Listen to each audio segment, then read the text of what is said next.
माननीय Yunus Khan. Constitution of India. माननीय सभापति महोदय, आपका बहुत बहुत धन्यवाद। रिको पर आज मैं थोड़ा सा निवेदन करना चाहूंगा। पहले तो मैं धन्यवाद देना चाहूंगा सरकार को कि प्रतिवेदन पर ये चर्चा करा रहे हैं, ये अच्छी शुरुआत है। उसके लिए तो मैं सरकार का अभिनंदन करूंगा और धन्यवाद भी दूंगा। अभी मैं इतना ही निवेदन करूंगा कि ये जो कॉरपोरेशन है इसका वैसे तो 55 साल हो गया, 43 साल तो रिको के रूप में है, उससे पहले मिनरल्स और रिको दोनों मिलकर के थे।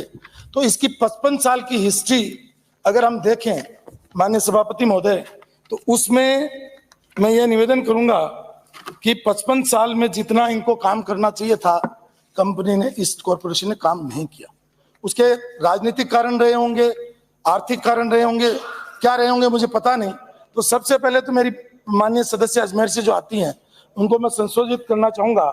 उन्होंने 4000 हेक्टेयर जमीन बताई थी कि साहब इन्होंने आबाद की है। इन्होंने कॉरपोरेशन बनने से लेकर अब तक 92,629.24 एकड़ भूमि इन्होंने आबाद की है। उसमें से विकसित जो की है वो 51,299 जो है 51 एकड़ भूमि की है। जो इनका लास्ट प्रतिवेदन है 2023-24 का, उसके आंकड़े हैं। अर्थात कहने का मतलब सभापति महोदय ये है 41,329.73 एकड़ जमीन आज भी अविकसित पड़ी है। उन किसानों की जमीन जो गरीब थे, सरकारें आई और गई, उन्होंने जमीनें आबाद कर ली और जमीनों को वहां पटक दिया। या तो वो जमीनें खुर्द-बुर्द हो गई या जमीनों पे कब्जा हो गया। उन गरीब किसानों का बेचारों का क्या दोष था कि इन सरकारों ने लगभग 41,300 मतलब यानी 50% के करीब जमीन तो अविकसित, माननीय मंत्री महोदय, मैं सभापति महोदय के माध्यम से कहना चाहूंगा, पड़ी है। तो प्रथम तो आपसे आग्रह करूंगा इसकी जांच करवाएं कि ये जब से ये कॉर्पोरेशन बना तब से लेकर ये भूमि गई तो गई कहां, किन किन लोगों ने इसको खुर्द-बुर्द किया। तो मुझे लगता है कि उन गरीबों के साथ न्याय होगा जो अन्याय हुआ। दूसरा माननीय अध्यक्ष महोदय, इसका जो मूल उद्देश्य था वो था एमएसएमई को भी साथ साथ डेवलप करना। एक हमारा सौभाग्य है जो इसके अभी वर्तमान माननीय मंत्री हैं, ये केंद्र में भी मंत्री रहे, वहां का अनुभव भी है और युवा भी हैं, अब यहाँ भी मंत्री बन गए। तो हम, मुझे लगता है कि एमएसएमई को किस तरीके से हम यहाँ डेवलप कर सकते हैं इस रिको के माध्यम से, उस पर इनको फोकस करना चाहिए। क्योंकि जो जीडीपी है स्टेट की, उस जीडीपी में उद्योगों का सबसे महत्वपूर्ण स्थान है। अगर राजस्थान को अपने को विकसित करना है, राजस्थान की जीडीपी को बढ़ाना है, तो इस ओर हमें, मैं सोचता हूं कि ध्यान देना पड़ेगा। अब औद्योगिक व्यापार कैसे बढ़े, औद्योगिक व्यापार कैसे बढ़े, उस पर भी आपको स्टडी करवा करके, क्योंकि इसका मूलभूत उद्देश्य जो था वो जमीन खरीद करके बेचना नहीं था। अब क्या है अध्यक्ष महोदय, चाहे जेडीए है, चाहे रिको है, चाहे हाउसिंग बोर्ड है, इनका काम हो गया जमीन खरीद के बेचना, लाभ कमाना, और ये अपने खाता बही में लाभ दिखाते हैं। तो ये कोई प्रॉपर्टी डीलर थोड़ी है, ये कॉर्पोरेशन है गवर्नमेंट का, जो जनहित के लिए, जन कल्याण के लिए बनाया गया, उस उद्देश्य से भटके नहीं। ये मेरा आग्रह आपके माध्यम से माननीय मंत्री महोदय से रहेगा। माननीय अध्यक्ष महोदय, अगर हम यहाँ राजस्थान में इन्होंने अभी तक 413 क्षेत्र विकसित किए, अगर उनको भी मैं आपके माध्यम से कहना चाहूंगा माननीय मंत्री जी को, और सौभाग्य है कि यहाँ शायद चेयरमैन भी, दर्शक अधिकारी दीर्घा में बैठे हैं, वो भी सुन रहे होंगे और वो भी नोट करवा रहे होंगे। ये 413 जो हमारे औद्योगिक क्षेत्र हैं, इनको जो हमारे जितने उपखंड हैं उनमें सब में विकसित करने का काम सरकारें कर रही थी, लेकिन वो काम आज तक अधूरा पड़ा है। अगर आप इनको देखो तो हमारे एक मारवाड़ी में कहावत है, ऊंट के मुंह में जीरा।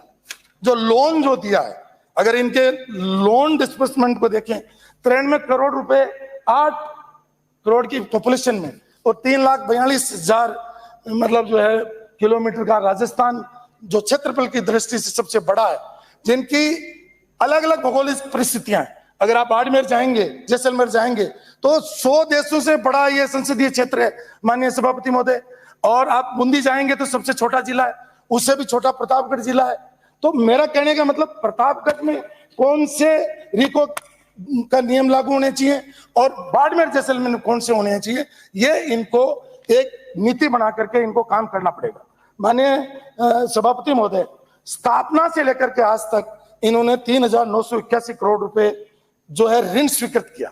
अगर इनका गैप भी देखेंगे, इन वर्षों का गैप भी देखेंगे, स्वीकृति के बाद में भी वितरण में 1000 करोड़ का अंतर इस इनके प्रतिवेदन में आया माननीय सभापति महोदय।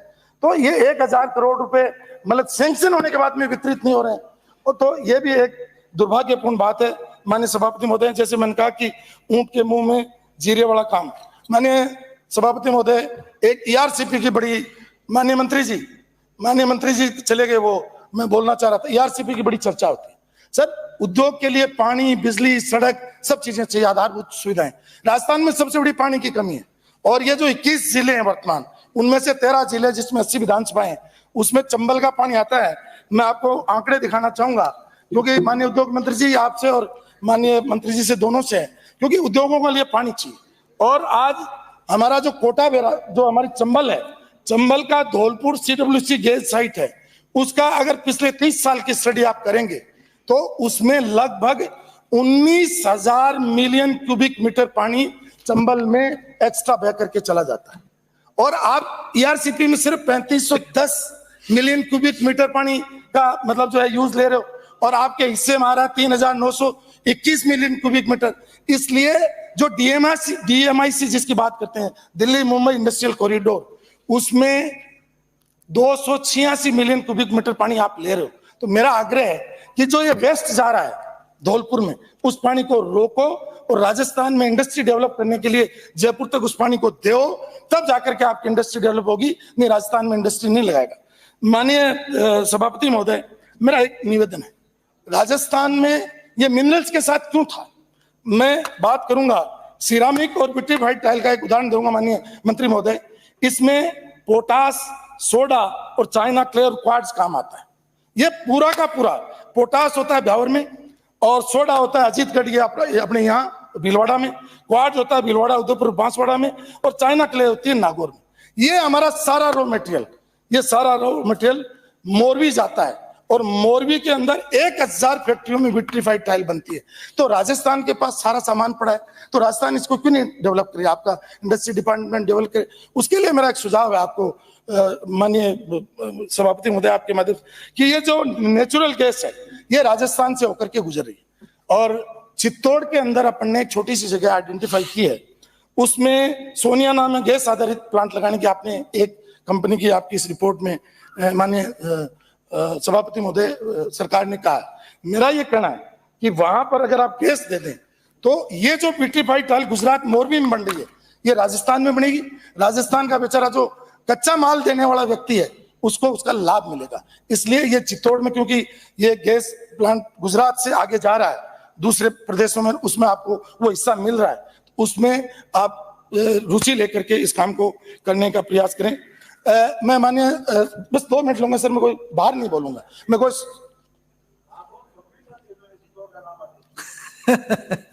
सोनियाना मेरे द्वारा बना हुआ नहीं, वो माने बस मैं कोई इसके बाहर नहीं जाऊंगा सर, मैं एक लाइन नहीं, मैं तो सुझाव भी दे रहा हूं, बाकी मानना नहीं मानना सरकार के हाथ में।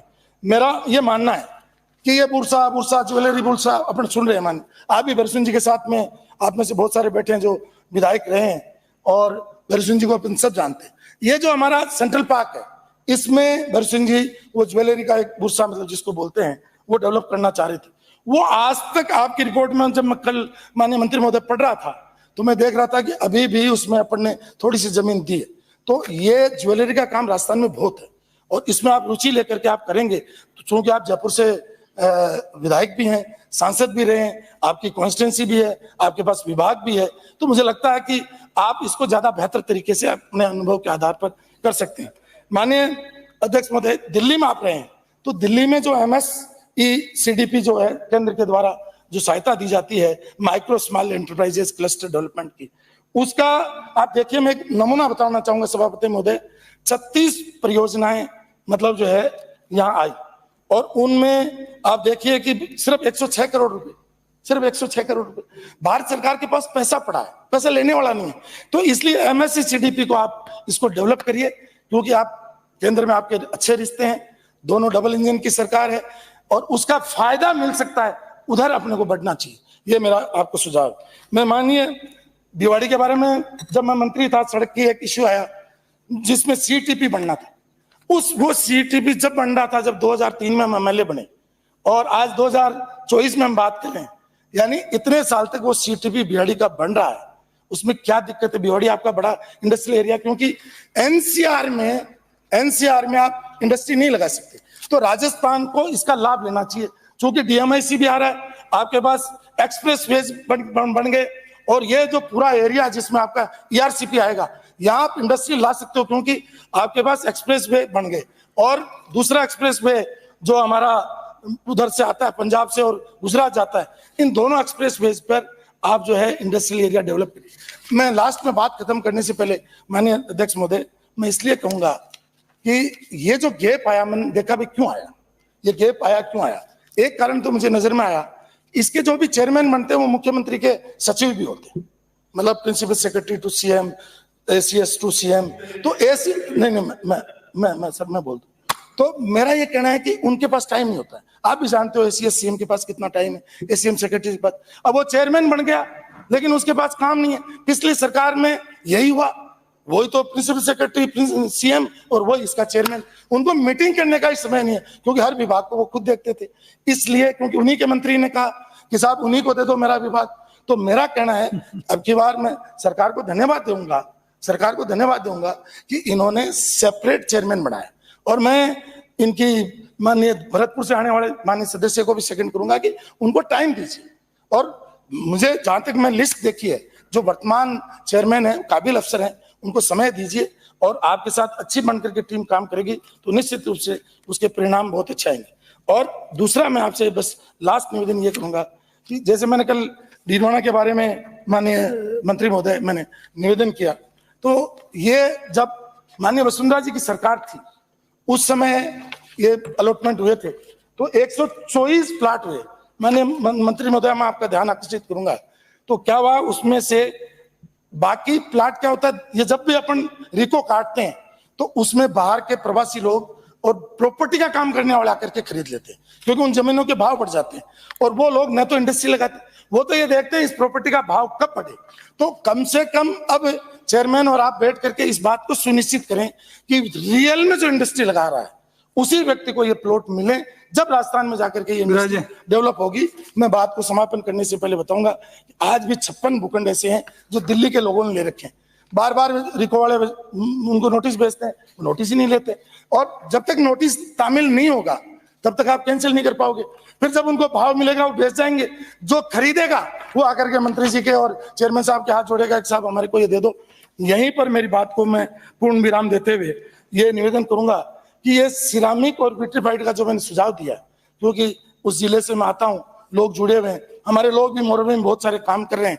मेरे पास सुझाव तो बहुत थे, क्योंकि समय का अभाव है, आप बार बार कर रहे हो, तो मैं तो यही कहूंगा कि ये जो रिको है ये एमएसएमई को भी साथ ले, और इसके अलावा भी चूंकि माननीय मंत्री जी इंडस्ट्री के मिनिस्टर हैं, और जो प्राइवेट सेक्टर में भी जो इंडस्ट्री लगा रहे हैं वो भी अपना ही बेबी है, उसको भी आप लैंड कन्वर्जन करने का, लैंड यूज चेंज करने का मौका दीजिए। रिको तो एक छोटी जगह को डेवलप करेगा, लेकिन जो बाहर के लोग हैं जो अलग अलग इंडस्ट्री लगाते हैं, ये खाली कहने का ही है माननीय मंत्री महोदय, आप पर नहीं है क्योंकि आप तो अभी नए मंत्री बने।